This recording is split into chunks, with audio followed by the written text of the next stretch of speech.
अस्सलामु अलैकुम वरहमतुल्लाहि वबरकातुहू। अल्हम्दुलिल्लाहि रब्बिल आलमीन अस्सलातु वस्सलामु अला रसूलिहिल करीम। अम्मा बाद फ़अऊज़ु बिल्लाहि मिनश शैतानिर रजीम। बिस्मिल्लाहिर रहमानिर रहीम।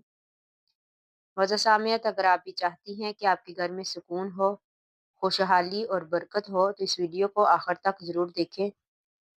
मुझे यकीन है ये वीडियो जो है हमारी ज़िंदगियों को बदल सकती है।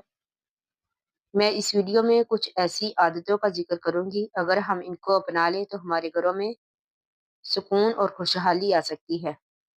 तो सबसे पहले नंबर पर है शुक्रगुजारी।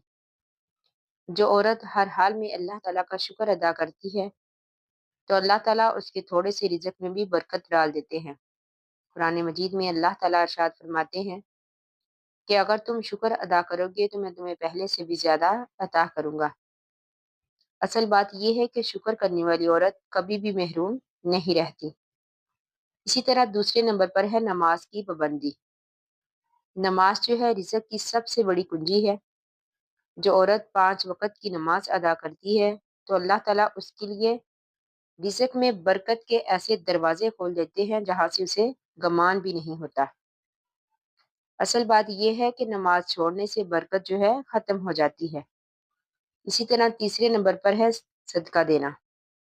जो औरत अल्लाह ताला की राह में खर्च करती है, अल्लाह ताला उसे कई गुना बढ़ाकर वापस कर देते हैं। हमारे प्यारे नबी अकरम सल्लल्लाहु अलैहि वसल्लम ने फरमाया कि सदका माल को कम नहीं करता बल्कि माल में इजाफा करता है।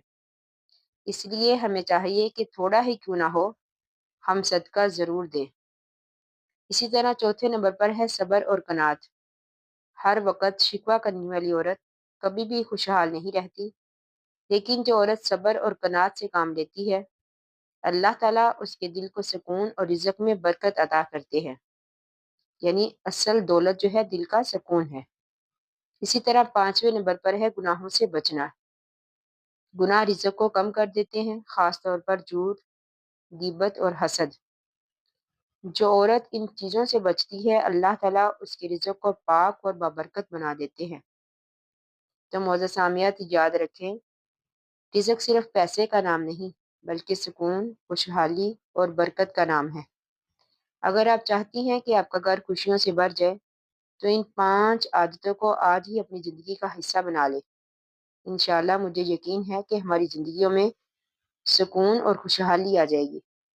अल्लाह ताला से दुआ है कि अल्लाह ताला हमारी हर तरह की मुश्किलात को आसान करे और हमारी रिज़्क में बरकत अता करे और हमारे घरों में सुकून दे। आमीन सुम्मा आमीन। आखिर दावाना अनिल हम्दुलिल्लाहि रब्बिल आलमीन।